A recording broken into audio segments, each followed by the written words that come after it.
Hi FlowShare friends! We just dropped a new feature in our portal which so many customers have been asking for. A better way to organize all your flows via labels. Labels are like folders, just more flexible, allowing you to put the right structure you need to make all your flows easily accessible and easy to find for all your viewers and readers.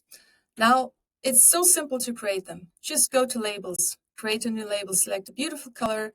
You're going to name this one FlowShare Training. And there we go. There's your label. And now out of all your flows, which are still unsorted, you can pick the right one, drag and drop it into the label, and there you can find it.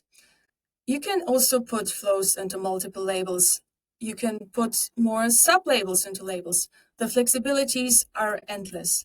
But first, I just want to let you know that this is here now. You can finally organize the flows you always want to, and I can't wait to hear your feedback for this feature.